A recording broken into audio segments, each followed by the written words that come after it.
This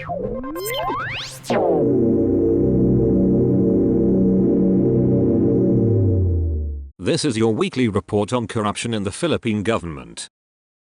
A barangay chairman in Salibo, Maguindanao del Sur, and a councillor in Dimalinao, Zamboanga del Sur were killed in separate gun attacks on Friday, the 3rd of January. The first to die in the two incidents is Cameron Abubakar, killed by gunmen right in their yard in Barangay Sambilaon and Salibo, Maguindanao del Sur. Barangays in Salibo, a dangerous and politically troubled town, where there is presence of remnants of the outlawed Dollar Islamiyah and Bangsamoro Islamic freedom fighters, are scenes of deadly gun attacks and clashes between armed groups in recent months. Officials of the Maguindanao del Sur Provincial Police Office and Brigadier General Romeo Juan Macapaz, Director of the Police Regional Office Bangsamoro Autonomous Region, told reporters on Saturday, the 4th of January, that Abubakar, chairman of Barangay Sambilaon, died on the spot from multiple bullet wounds. Relatives of Abubakar had told reporters he had no known enemies and was not involved in any Rido or clan war either. His assailants managed to escape before responding policemen arrived at the crime scene. The incident preceded the murder, late Friday, by pistol-wielding men of Michael Viralo in a dark and secluded area in Sitio Mangaring Barangay Upper Dumalinao and Dumalinao Zamboanga del Sur. The slain Viralo, a member of the Barangay Council in Upper Dumalinao, died from 12 gunshot wounds in different parts of his body. Officials of the Zamboanga del Sur Provincial Police Office and the Dumalinao Police Station told reporters that Viralo was walking alone in a dark area in Purok Manga when he was approached and shot with pistols 12 times by his attackers, who immediately ran away, leaving him sprawled on the ground, lifeless. A 25-year-old man was allegedly gunned down by his father during a heated altercation in Barangay San Guillermo, San Nicolas, Ilocos Norte on Friday morning, the 3rd of December. Police Captain Randy Demo, San Nicolas Chief of Police, identified the victim as Jovany Fair Cabot. Investigation said that Jovany saw his father, Fermin Cabot Jr., 58, and a retired soldier, burning his mother's belongings inside their house. Jovany punched his father in the face to stop him. The suspect was irked and grabbed a firearm in his room and shot Jovany. The victim sustained multiple bullet wounds and declared dead in a hospital. Police arrested Fermin and recovered 5 empty caliber 5.56 shells, 2 magazine assemblies for caliber 5.56, and 2 magazine assemblies for caliber 7.62 in the scene. Demo said they're searching for the firearm. Fermin is facing appropriate cases.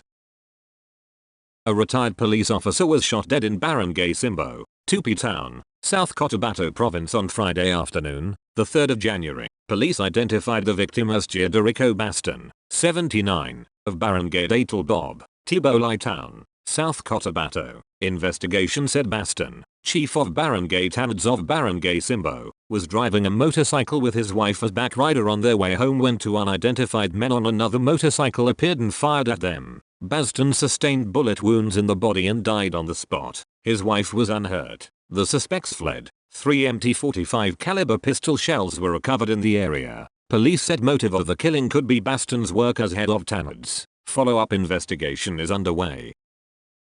4 corrections officers have been relieved and preventively suspended after the stabbing incident inside the New Bilibid prison in Muntinlupa City, where 1 person deprived of liberty died and 2 other prisoners wounded. The Bureau of Corrections identified them as Corporal Inspector Louis Rodolus, acting commander of the guards, corrections officers 1 Christian Alonso and Joshua Mondes, both keepers of Building 8, and corrections officer 1 Glicerio Cinco Jr., officer of Gate 1A. Our personnel should be alert and vigilant to enhance the safety protocols that govern the custody and management of inmates any time of the day, said Bucor Director General Gregorio P.O.P. Catapang Jr. The stabbing incident happened at 7 a.m. last the 2nd of January at Gate 1A of Quadrant 4 of the Bilibid's maximum security compound. This situation indicates a lapse in our operations, resulting in the death of PDL Ricardo Peralta and the wounding of PDLs Reginald Acuta and Bert Cupada. Catapang said, "It is essential that we hold individuals accountable for these failures," he pointed out. The Bucor had asked the National Bureau of Investigation and the Philippine National Police to conduct parallel investigations over the incident. At the same time,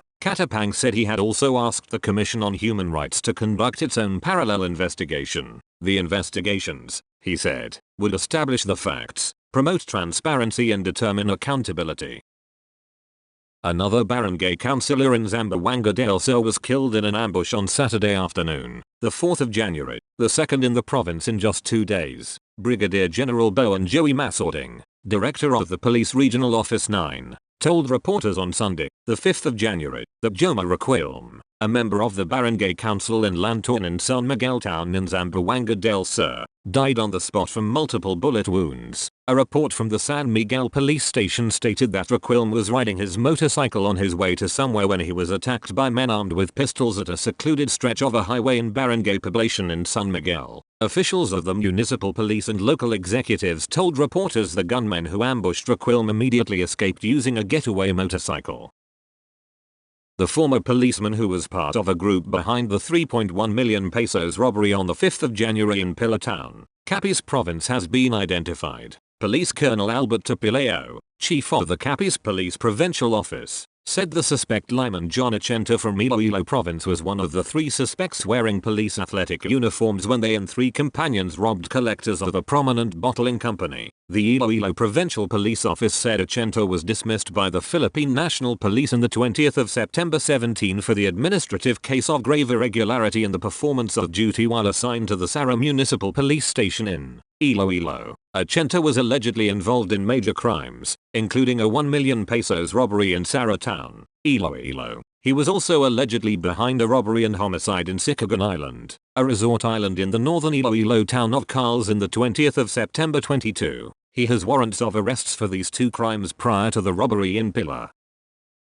The South Cotabato Provincial Board suspended 2 re-electionist mayors for abuse of authority and violation of the constitution stemming from cases earlier filed against them by a small-town lottery operator and a constituent. Banga Mayor Evangeline Palencia and Boli Mayor Kio Dale Tuan were ordered suspended for 120 days and 180 days, respectively, in a resolution issued by the provincial board on Monday. Their suspension took effect on Tuesday. Palencia's suspension stemmed from a complaint filed by STL operator JY Archers against her and members of the municipal council last year after the council passed a resolution suspending all STL operations in the town. JY Archers, in its complaint, said the local lottery was under the control and supervision of the Philippine Charity Sweepstakes Office, a government-owned and controlled corporation under the office of the president, hence, cannot be closed down by local authorities. Palencia said she would seek a temporary restraining order from the Court of Appeals or from the office of the president. Meanwhile,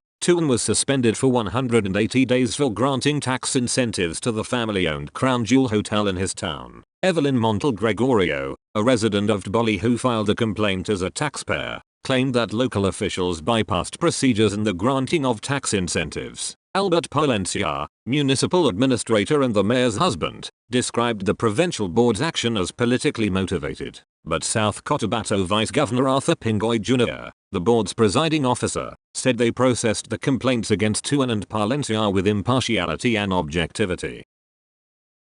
4 National Bureau of Investigation employees were arrested for allegedly conniving with 7 fixers at the NBI Clearance Center on Monday. According to NBI Director Jamie Santiago, the operation targeted people accused of facilitating the expedited processing of NBI clearance certificates in exchange for bribes of 800 to 2,000 pesos. The operation was conducted by the NBI Cybercrime Division and Special Task Force. The NBI employees, who are assigned at the Bureau's Information and Communications Technology Division, are facing charges of graft and direct bribery. They were also charged for violating the Cybercrime Prevention Act. That's all for this week. I'll see you next Friday with more stories of corruption and foolishness within the Philippine government.